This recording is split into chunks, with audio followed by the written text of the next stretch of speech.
안녕하세요, 섭입니다.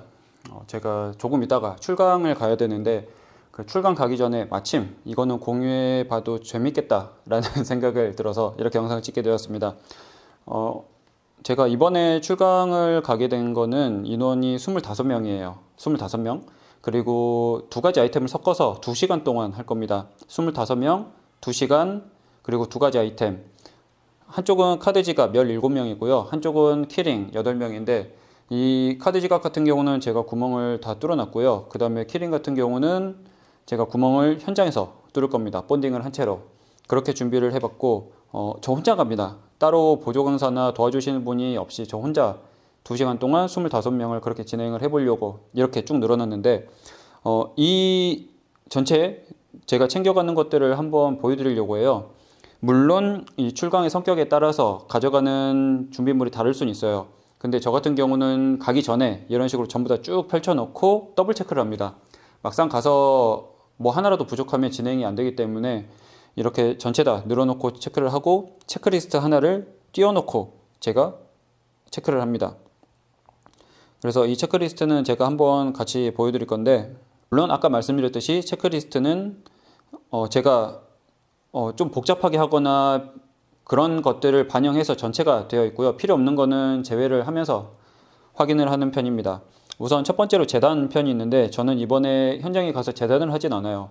현장에 가서 재단하고 이제 도안대로 하는 경우들이 있는데 이번에는 재단을 하지 않기 때문에 패턴은 필요 없고 은펜도 필요 없습니다. 그리고 칼도 필요 없고 자도 필요 없습니다. 가죽만 필요한데 가죽은 제가 여기 눈에 확인을 할 수가 있어서 가죽 이제 체크를 했고요. 단면 처리 같은 경우에는 에치코트를 써서 작업하기가 어려워요. 출강 간 경우에는. 그래서 토코널로만 처리를 하는데 토코널 그리고 슬리커 그리고 이 토코널을 약간 펴바를 때 조금 더 쉽게 하려고 이 퍼퍼를 사용을 합니다. 그리고 이 퍼퍼에는 제가 바늘도 2개씩 꽂아놨는데 1인당 필요한 것들을 바로 분배를 해주려고 이렇게 퍼프 하나에 바늘 2개를 꽂아놨습니다. 퍼프 있고 물티슈도 가끔 필요하거든요. 가끔 은펜 작업을 한다든지 아니면 토코널이 표면에 묻었을 때 살짝 닦아낸다든지 손에 묻은 토코널을 닦을 때 이제 필요해서 물티슈를 하나 챙겨갑니다. 그리고 팔레트. 경우에 따라 다르긴 한데 이렇게 통으로 해서 가져가는 경우도 있지만 4명, 5명이 모였을 때는 여기다가 조금 덜어서 이제 작업하게끔 하는 게 좀 더 편한 경우들이 있거든요. 그래서 팔레트를 챙겨갑니다. 그리고 이번에는 제가 본딩을 키링 하는 쪽에서는 진행을 할 거라서 본드도 챙겨가는데 이 본드, 그 다음에 본드를 발을 해라. 그리고 가끔 이제 본드가 묻으면 떼려고 본드 지우개도 같이 챙겨갑니다. 그래서 지금 이 밑에 거 같이 보여드릴게요. 그리고 펀칭 붙이고 나서 구멍을 뚫을 건데 그것 때문에 망치 하나 가져가고 우레탄 판 가서 제가 현장에서 칠 거라서 우레탄 판 하나 챙겨가고요. 그 다음에 그리프도 이렇게 챙겨갑니다. 진행하면서 이렇게 해서 이거 하고 계시라고 한 다음에 붙이신 분들부터 한 분씩 오셔가지고 제가 그 자리에서 크리저 선이나 그런 거 없이 그냥 바로 뚫어드립니다. 그렇게 해서 작업하는 게 편한 경우들이 있거든요. 특히 키링 같은 경우는 뭐 두꺼운 가죽 하나 가지고 그렇게 하는 미리 구멍을 뚫어가는 경우도 있지만 저는 이번에 이 가죽을 선택했기 때문에 2장을 겹쳐서 할 겁니다. 그래서 이제 이 방식을 택했고요. 그리프 확인했고 그 다음에 바느질, 구멍을 뚫었으면 바느질 해야 되는데 제가 이 카드 지갑 같은 경우는 구멍을 다 뚫어놨어요. 그래서 이거는 그리프를 쓰지 않을 거고 바로 바느질이 들어갈 겁니다. 바늘은 아까 제가 여기 다 이제 여분으로 해서 2개씩 다 꽂아놨고요. 그 다음에 실 같은 경우도 약간 나름의 선택권을 주려고 이렇게 실을 여러 개 챙겼습니다. 그리고 실을 자르려면 쪽가위가 필요하고 그 다음에 마감하려면 라이터. 출강 갔을 때는 당연히 리넨 실은 가져가지 않아요. 왜냐면 그 한정된 시간 동안 체험하는 성격이 강하기 때문에 그걸 마감하는 게 어려워서 그냥 라이터로 녹여서 할 수 있는 이 폴리에스터 실을 챙겨갑니다. 이러면 얼추 다 준비가 되었고요. 이 파우치들은 그냥 제가 넣어서 가려고 하는 파우치고 키링 같은 경우는 이 키링을 나중에 거기서 부착을 해야 되기 때문에 이제 부착하는 키링 장식 그리고 이 일자 드라이버를 마저 챙겨갑니다. 그리고 여기서 언제나 여분을 챙겨가는데 바늘 여분은 제가 좀 더 넣었어요. 총 25명인데 제가 28명분을 챙겼거든요. 퍼프도 마찬가지고 실은 제가 현장에서 그냥 바로 잘라서 할 수 있게끔 하려고 그냥 이건 여분이 필요 없죠. 제가 그대로 들고 가면 되니까. 거기에 플러스 뭐까지 있냐면 네, 구급약 세트. 가끔 이제 바늘로 해가지고 찔리거나 그러신 경우들이 있어요. 물론 흔치 않지만. 그래서 약간 이렇게 연고 같은 거랑 밴드를 같이 언제나 챙겨갑니다. 그리고 더불어서 앞치마는 제가 입고 있어야 되니까 앞치마를 챙겨가는 거고요. 그 다음에 스피커는 가끔 이제 여러 번 수업을 할 때 이제 좀 분위기상 노래 그냥 간단히 잔잔하게 틀어놓고 하는 경우들이 있어서 스피커를 챙기는 경우가 있고, 그 다음에 불박 쓸 종이라고 되어 있는데 여러 번 수업을 하는 경우에 가끔 제가 싹 거두어서 이제 개인별로 불박을 찍어서 진행하는 경우도 있었어요. 그래서 그런 경우에는 이제 불박을 쓸 마스킹 테이프를 가져가니라고 이거를 넣어뒀습니다. 이렇게 되면 전체적으로 전부 다 챙긴 것 같아요. 네, 저는 이제 이런 식으로 챙기고, 만약에 필요하면 이 출강 준비물이라고 되어 있는 체크리스트는 제 거를 참고를 해보셔도 좋을 것 같습니다. 그리고 제가 출강을 가면서 언제나 되뇌는 건 뭐냐면, 이런 식으로 준비물이 빠지지 않게 더블 체크하는 것도 마찬가지지만, 특히 이 가죽 같은 경우는 내가 필요로 한 인원보다 하나나 두 개 정도 여분을 언제나 더 챙겨갑니다. 왜냐면 현장에서 뭔가 변수가 생길 수도 있고 그렇기 때문에 언제나 여분을 챙겨가는 게 정말 중요합니다.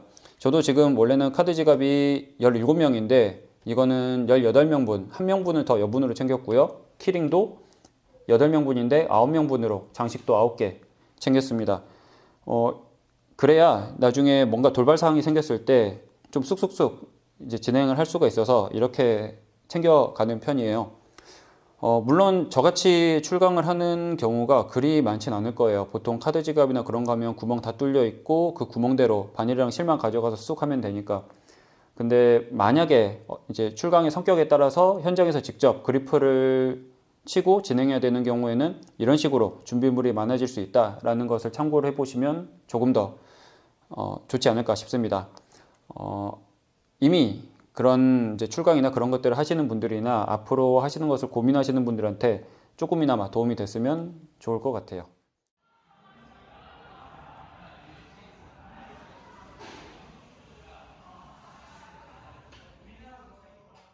출강을 다녀왔습니다. 두 가지를 말씀드리고 싶어서 추가적으로 이렇게 영상을 찍고 있는데, 첫 번째는 짐 정리입니다. 보통 출강 끝나고 나서 수업이 끝나고 나면 저는 짐을 거기서 정리하지 않고 여기다가 다 넣어서 오는 편이에요. 그 담당자분 입장에서도 제가 정리하는 데 시간이 걸리면 그만큼 시간을 허비하는 거일 수도 있고요. 아니면 그 다음에 뭐 다른 수업이나 그런 것들 때문에 맞춰야 되는 그런 경우들이 있거든요. 거기서 내가 정리하고 있으면 그만큼 시간이 할애되기 때문에 차라리 공방에 와서 아니면 내 공간에 와서 정리를 하는 게 그 담당자분이나 그쪽 이제 수업을 하셨던 분들을 조금 더 배려하는 그런 방향이라고 볼 수도 있습니다. 저는 나중에 정리를 해도 되잖아요. 그리고 두 번째는 뭐냐면 이번에 제가 출강을 갔던 게 그 학교 선생님들 대상으로 출강이었어요. 시간이 지금 5시 10분인데 제가 아까 여기 5시쯤 도착했는데 3시 반부터 실제로는 1시간 15분 정도 했어요. 근데 제가 2시간 수업이라고 했었잖아요. 학교에서 학생들을 대상으로 하거나 그런 경우는 그 두 교시, 뭐 예를 들어서 1시간 반이다 그러면 그 시간을 준수해 주는 게 좋습니다. 당연한 거죠. 수업 시간이니까. 그런데 뭐 기업에 다니는 뭐 직장인들 대상으로 하거나 아니면 학교 선생님들이나 그런 경우에 정규로 근무를 해야 되는 그 시간 이외에 해야 되는 경우는 이왕이면 빨리 끝내는 것도 괜찮습니다. 왜냐면 각자의 여가 시간을 투여해서 한 거기 때문에 빨리 집에 가고 싶은 거잖아요. 내가 근무 시간에 하는 거면 전혀 상관이 없는데 근무 시간 이후에 하는 거라고 하면은 빨리 끝내고 집에 가고 싶어 하시기 때문에 그냥 빨리 끝내는 것도 좋고요. 거기에 맞춰서 빨리 끝낸 사람 먼저 그냥 집에 보내셔도 되는 그런 경우들이 많습니다. 어찌 보면 조금 유도리라 그러죠. 플렉시블하게 그렇게 생각을 하는 거죠. 그래서 저도 마치고 나서 이렇게 모여서 사진을 찍니 그런 거 이제 다 안 하고 바느질 다 끝나고 정리하신 다음에 먼저 만든 사람 순서대로 그냥 먼저 가시라고 했습니다. 그런데 그걸 더 좋아하셔요. 그래서 어찌 보면 그런 부분에 있어서는 꼭 그 시간을 맞추어서 다 해야 된다라든지 아니면 다 끝나고 나서 기념사진을 꼭 찍어야 된다라든지 그런 게 아니라고 하면 그런 부분을 조금 더 이제 배려를 해서 조금 플렉시블하게 진행을 하시는 것도 괜찮은 방법이지 않을까, 혹은 조금 더 좋은 기억으로 남을 수 있는 자그마한 포인트일 수도 있지 않을까라고 생각을 합니다. 네, 그래서 저의 나름의 팁이었고요. 다음에는 다른 영상으로 찾아오겠습니다. 감사합니다.